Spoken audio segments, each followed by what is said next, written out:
Mr. Biow Chuan.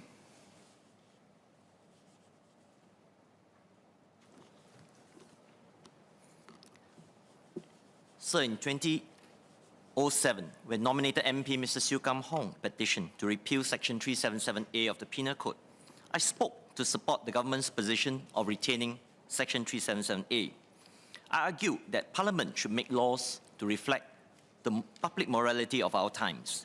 The messaging by the government is important, that Singapore is a society whereby the family unit is still seen as a basic structure of society. Further, the government had indicated that there will not be proactive enforcement of those who are gays. At the time, PM Lee had said that the government has decided to keep the status quo despite the legal untidiness and the ambiguity. PM Lee said, "It works, do not disturb it. It works, do not disturb it."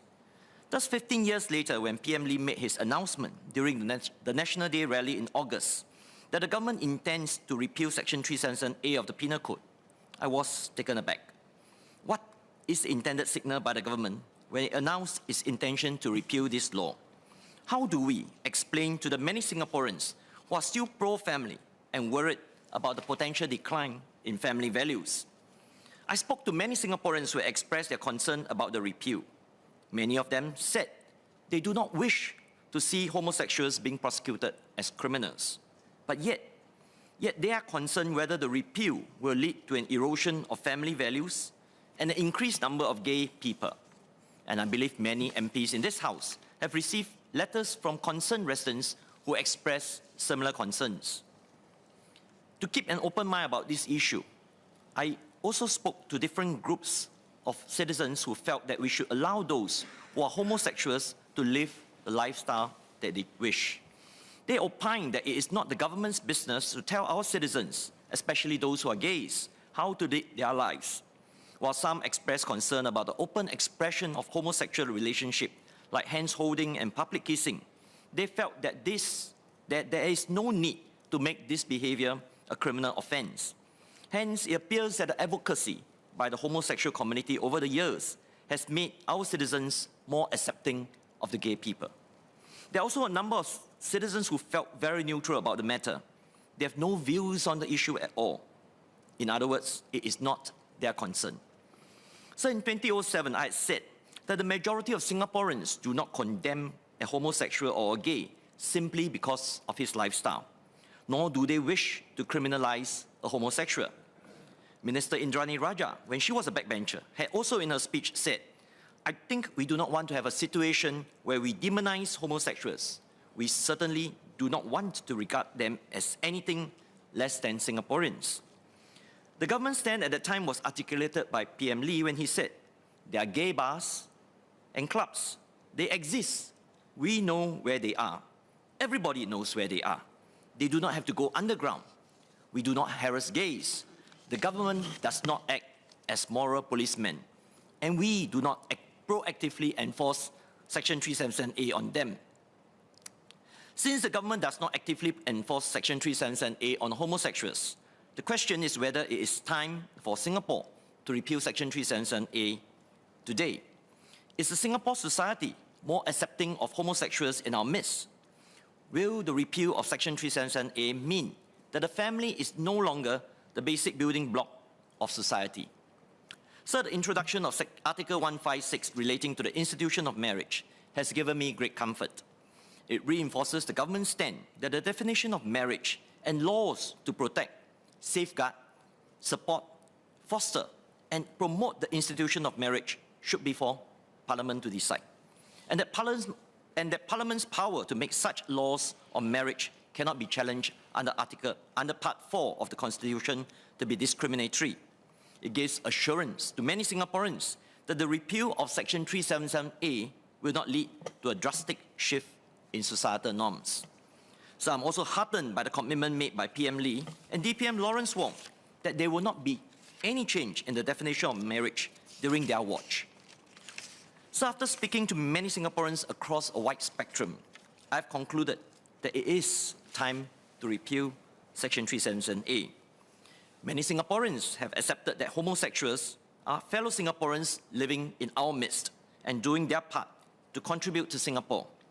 Societal norms have changed over the years.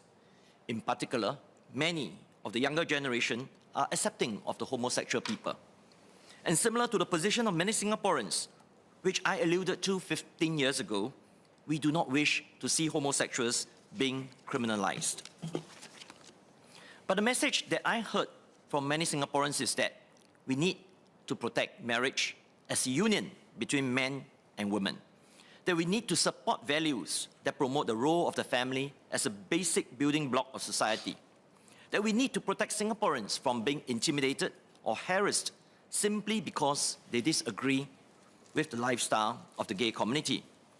Many within the religious community are also concerned whether the repeal of Section 377A would lead to a situation whereby the religious leaders cannot tell their congregation that they do not agree with the practice of homosexuality. The religious leaders are concerned that they cannot pray for someone who is homosexual to reflect on God's command. In other words, the religious leaders lose their freedom to preach on what is acceptable or wrong based on their faith. And that's their concern.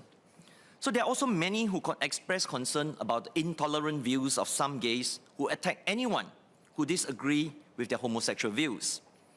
There are fears about the activism of some of the LGBT community who push their ideology that their worldview should be seen as a norm and acceptable. Therefore, anyone who disagrees with their worldview should be condemned and ostracized.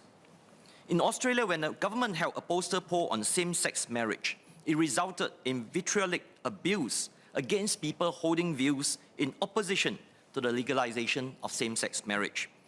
An Australian politician said, "A culture has developed whereby it is acceptable to vilify, mock, abuse, and shame anyone who stands in the way or even raises questions about whether we should legalize same-sex marriage.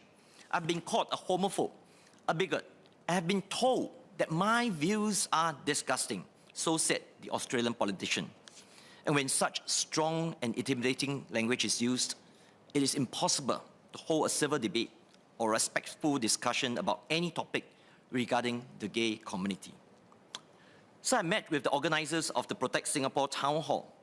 They told me that their town hall meeting was almost cancelled because of complaints and threats by the gay community. So they complained that the minority in the gay movement are refusing to allow anyone to have a conversation about their concerns regarding homosexuality. So I think this is sad because many homosexuals that I know are very decent people, and I have deep respect for such people because their sexual preference is really not an issue to me. But because of this small minority of militant homosexuals, they give the others a bad name by being bullies and by being difficult in their conduct. So I've also received feedback that employees in international organizations or MNCs located within Singapore, they are harassed in their workplace if they do not support the gay beliefs or if they refuse to attend a pride event. Thus, it seems that there is a reversal of role. It is not the gays who are being discriminated in Singapore. On the contrary, if you do not agree with the pro-gay movement, you may be penalized at work or face discrimination. And likewise, for students studying in international schools, they are asked to take part in gay team projects as if it was part and parcel of the school curriculum. So I urge the government to look into this to ensure that no organization, company, or school in Singapore can compel their staff or students to participate in gay community projects if they do not subscribe to the same values. I submit that every organization, company, or school must have the scope to allow their employees or students to subscribe to different views on sexuality without being discriminated or having to receive hate mail. I also urge the government to consider legislation to make it an offense for anyone to put out hate messages or derogatory comments just purely to intimidate others into keeping silent.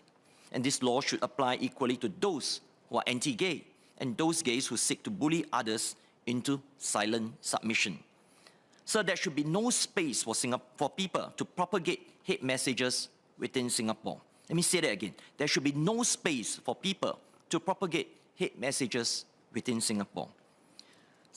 Even as we move to repeal Section 377A, I hope the government will also make clear its stand that our policies on sexuality education in schools, our content guidelines for publications, for video games and various types of media will remain pro-family. That we will not see a proliferation of materials, video games, or media advertisements promoting the gay lifestyle. That we will not have laws that allow individuals to remove their gender in their NRIC or passport.